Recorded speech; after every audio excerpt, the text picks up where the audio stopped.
kalam de beka sa ana guys mutu be era tai ya be garanta umbari mutu be kalam ta gian wala kamu teletin sana wo indo talata iyal asa iyal ya da su mutu sahara be kalam do dola de kullu ya kara bisu la ana ma be haje bisu gale hasade ita bilgo yani ita kan inda kasar gine de je ka inda gine waide ma ba mu leta haja asa moyo bigo bitisa ali asara ali beta bi kubu be moyo kista pam de talata ali yala sukar de be jubu nusu de talata ali de moyo ufahamu usai ubati esilisa esita be kista asara beta de sita ali sita de ma betimun nas Allah de yanse ita be gusumu nusu ma betimu espresso kera al ma betimu ita gato betabo witininde ita ba su bo sai de gilas sukende na masimle wen ukuma kala yalto.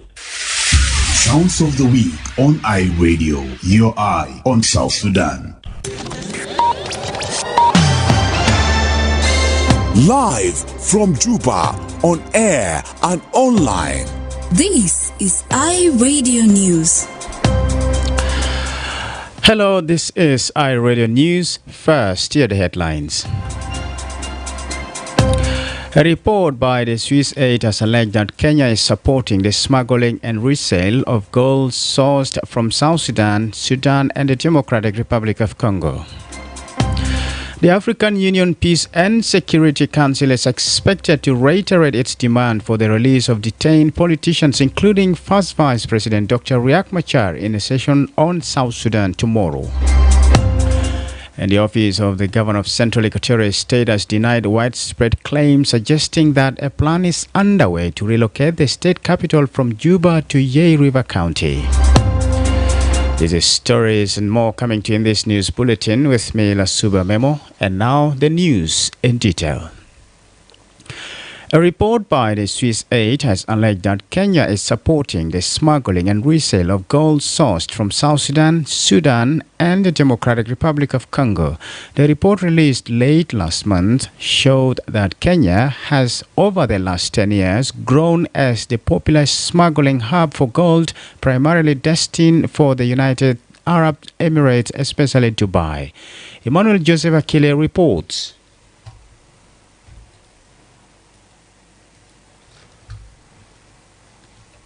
Flows from the country likely exceed 2 tons per year. The amount of declared gold exports was 672 kilograms in 2023. It says a vast majority of the gold making its way into the country leaves without being declared for export. The report partly reads, and I quote, "Part of the gold that is smuggled out of South Sudan, the Democratic Republic of Congo, and to a lesser extent Ethiopia and possibly Sudan, passes through Kenya before being re-exported. Most of the gold that is smuggled out of Kenya is shipped to Dubai and declared for import there." End quote.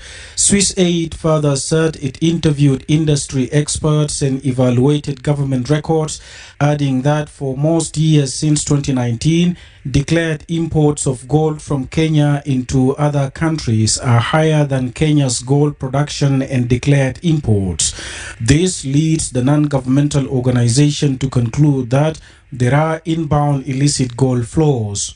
The two licensed medium-scale mines responsible for Kenya's declared gold production ship their material to refiners located in South Africa and Switzerland, says part of the report.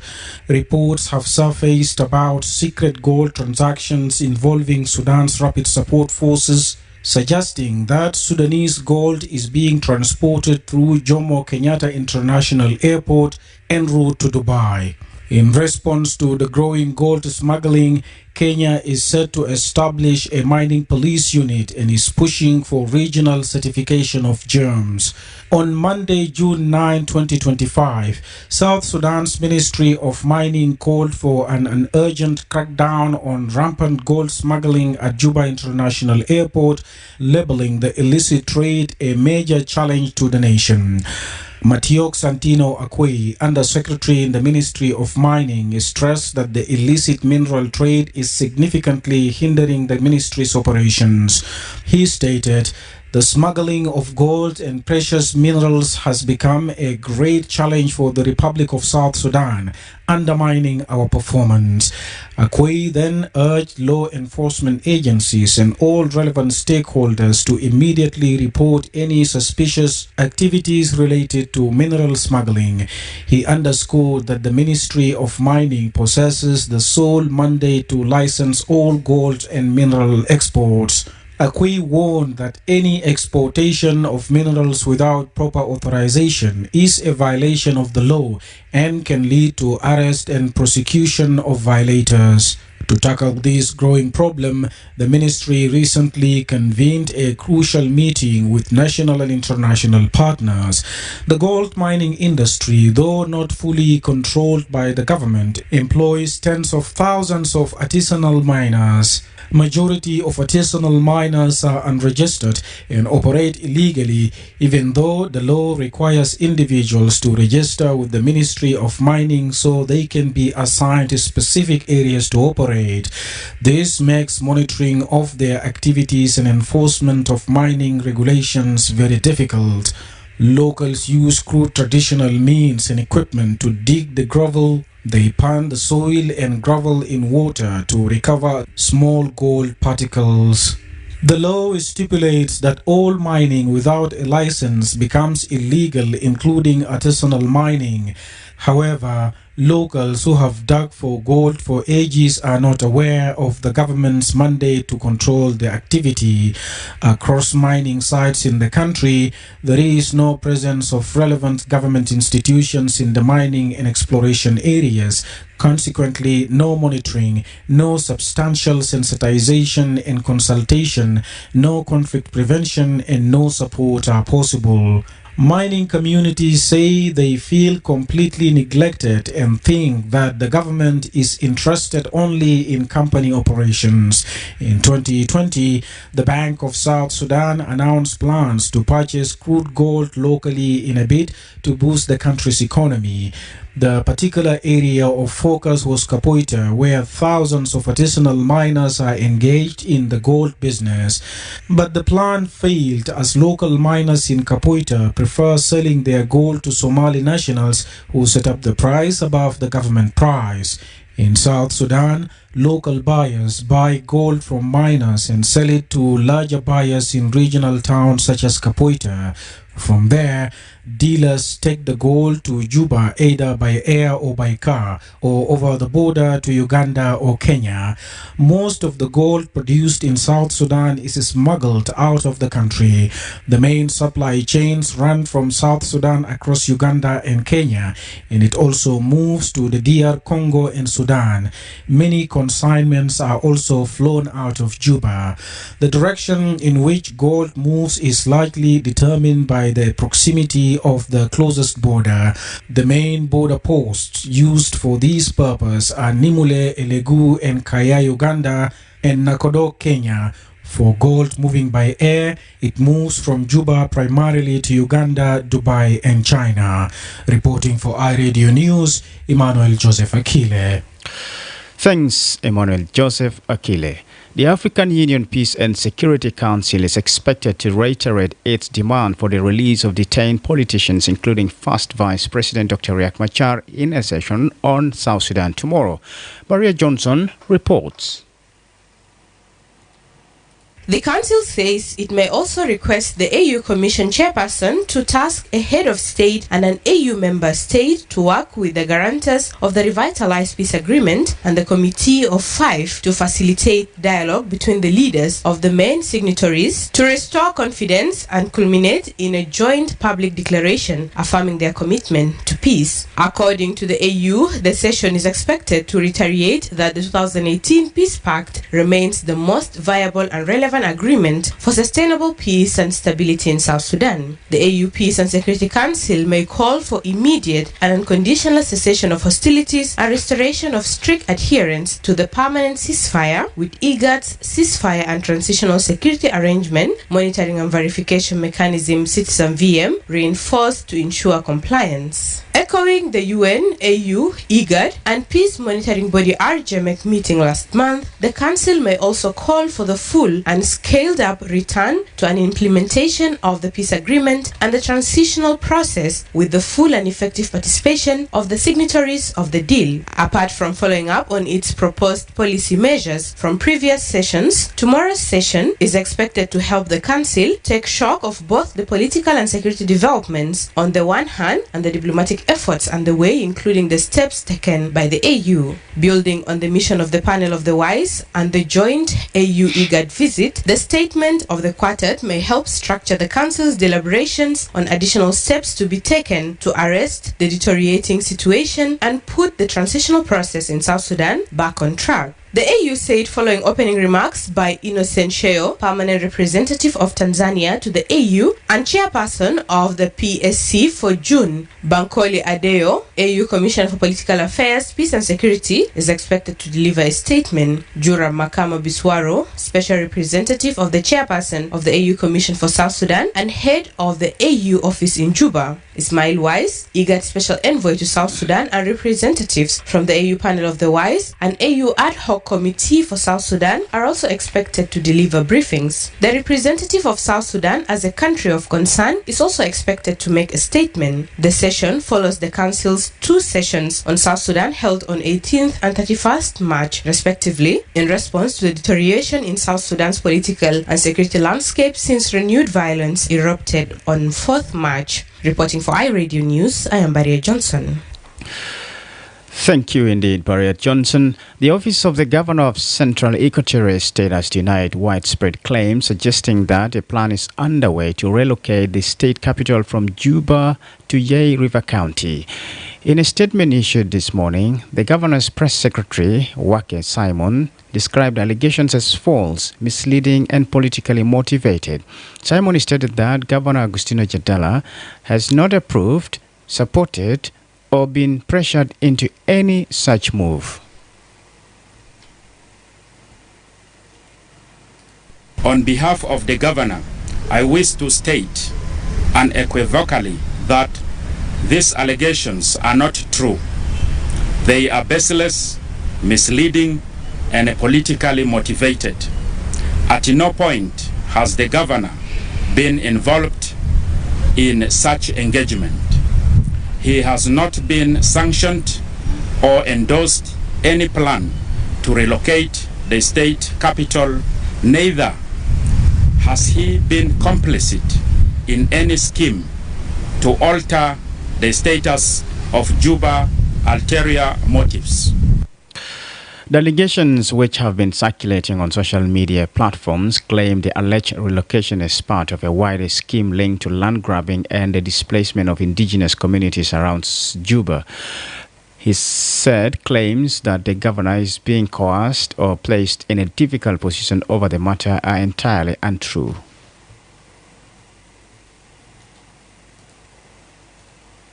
Governor Jadala is guided solely by the principles of constitutionalism, peace, service delivery, and inclusive governance.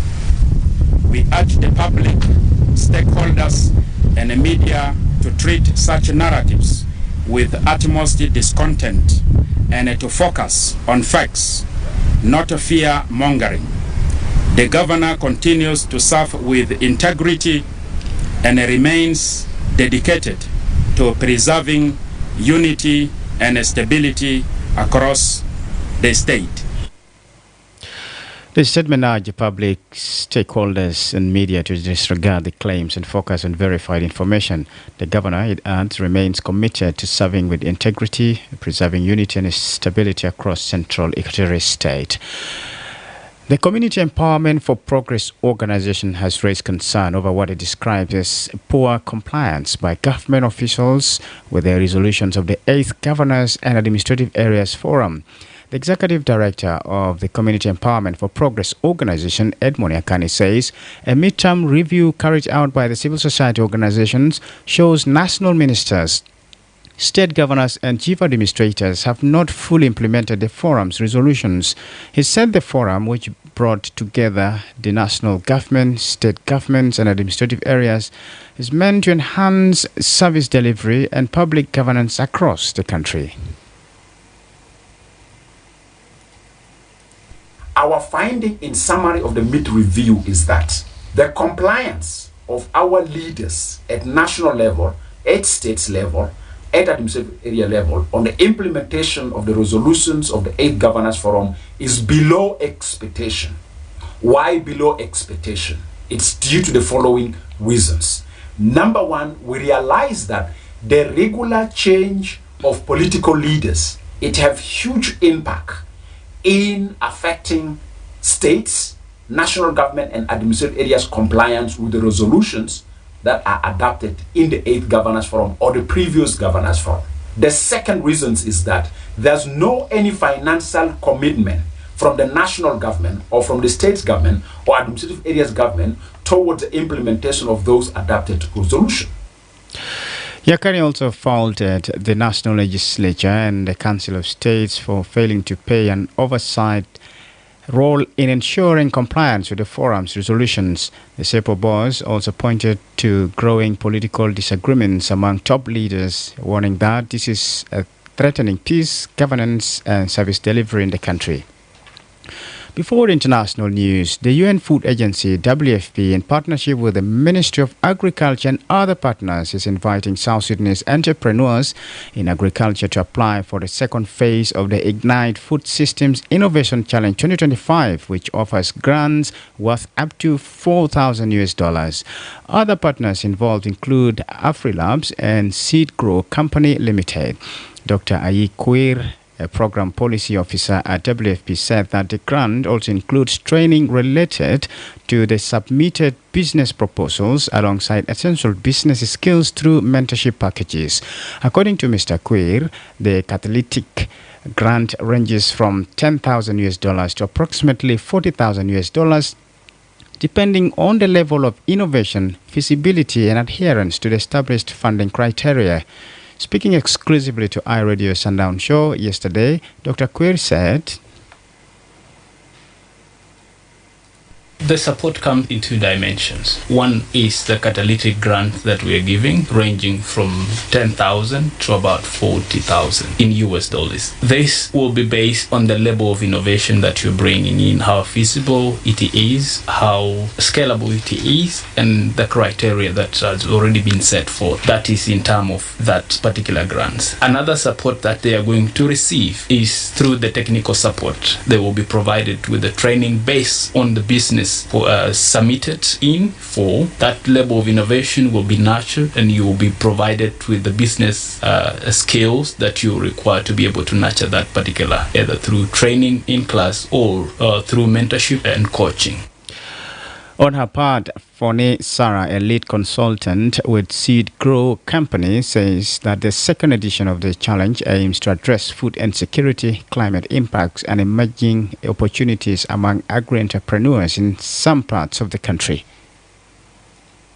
This initiative is a great way of how we can address some of the food insecurity challenges. It comes at a time whereby we are working towards addressing some of the gaps that are created within the food security sector, within the food systems, within agriculture. As such, we are using this opportunity to also boost the micro, small, and medium enterprises operating in the agriculture sector, in the sectors of either value chain analysis, aspects of maybe poultry, and all the other initiatives that come along to address some of the food insecurity challenges, issues to do with food wastage, issues to do with climate-related challenges, and all the opportunities that are there. So this is an initiative that are there to address all those gaps, and looking at it from an angle of agripreneurs, who are mainly profit-making enterprises and not more like a humanitarian kind of assistance.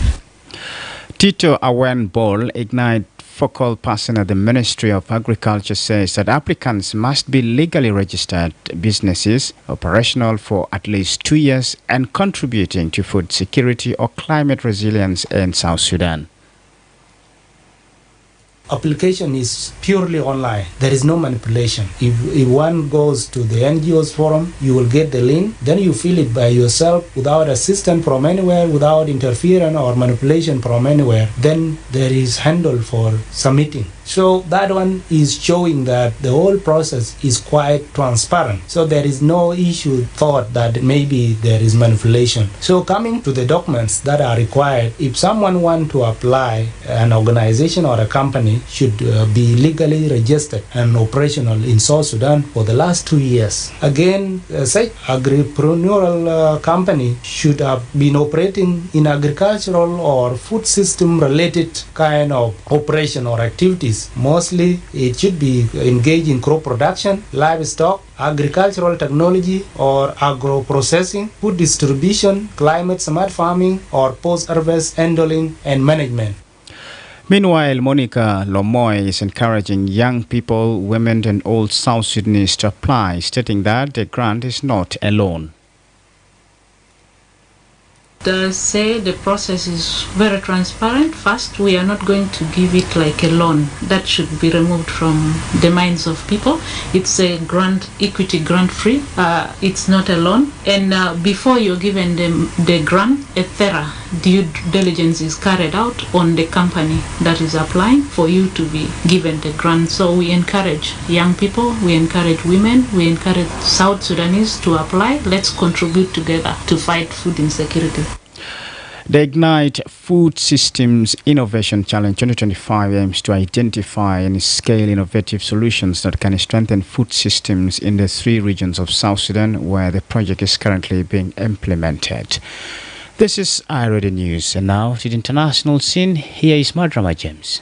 South Korea's military said it has suspended its loudspeaker propaganda broadcasts across the border to North Korea as part of a bid to restore trust between the both countries. The move comes a week after the country elected its President Lee Jae-myung, who had campaigned on improving inter-Korean ties. Pyongyang considered the loudspeaker propaganda broadcast an act of war and has threatened to blow them up in the past. Elsewhere, Los Angeles police said that they have made mass arrests after a 5th day of protests over U.S. President Donald Trump's immigration raids. Mayor Karen Bass declared an overnight curfew within a relatively small area of the city's downtown district, saying businesses were being vandalized and looted. Trump's row with the state officials ram up after he deployed troops to LA. The president has now vowed to liberate the city, but has been accused by California Governor Gavin Newsom of an insult on democracy. Finally, at least 7 people have died in a wave of bomb and gun attacks in southwestern Colombia, according to local media reports. 2 police officers were said to be among those killed in the attacks, which targeted Cali, the country's 3rd largest city, and several nearby towns. Car bombs, motorcycle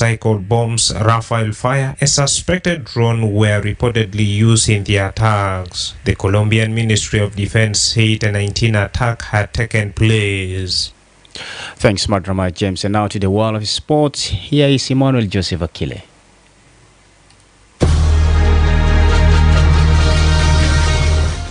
South Sudan's national women's football team, the Bright Starlets, has this morning departed Juba to Tanzania, where they will compete in the Sikafa Women's Senior Championship 2025. The regional tournament will see the Bright Starlets joining football powerhouses Kenya, Uganda, Burundi, and the host nation Tanzania as they seek to showcase their growth and determination on the continental stage. South Sudan will kick off their mission with a tough opener against host Tanzania on June 12th, followed by another test against Uganda on June 14th. The team will then lock horns with Kenya on June 19 before concluding their group stage battle against Burundi on June 21st. The tournament offers a key platform for South Sudan's women to gain regional experience and build toward future continental qualifiers. Stay tuned to iRadio for match updates, team highlights, and exclusive interviews as we follow the journey of our Bright Starlets in Tanzania. Elsewhere, Brazil qualified for the 2026 World Cup with a 1-0 win against Paraguay in South American qualifying to give Carlo Ancelotti his first win as manager. Real Madrid forward Vinicius Jr. scored from close range in the second half, finishing after fine work from Manchester United bound playmaker Matheus Cunha. The victory, Ancelotti's first after a 0-0 draw against Ecuador on his first debut last week, means Brazil have now qualified for every edition of the World Cup. England slammed to a 3-1 home friendly defeat by Senegal on Tuesday to ramp up the scrutiny on boss Thomas Tuchel 1 year out from the World Cup. Goals from Ismaila Sarr, Habib Diarra and Sheikh Sabali inflicted England's first ever defeat against African opposition at Nottingham Forest City ground after Hurricane had given the host an early lead. And finally, World Cup holders Argentina played out an entertaining 1-1 draw with Colombia in Buenos Aires. Liverpool winger Luis Diaz opened the scoring with a fine individual goal, dancing through 3 defenders before finishing past Aston Villa goalkeeper Emiliano Martinez. That's all from the world of sports, and back to you, Lasuba Memo. Thanks, Emmanuel Joseph Akila. This is iRadio News, and to end this bulletin, here's a recap of the headlines. A report by Swiss Aid has alleged that Kenya is supporting the smuggling and resale of gold sourced from South Sudan, Sudan, and the Democratic Republic of Congo.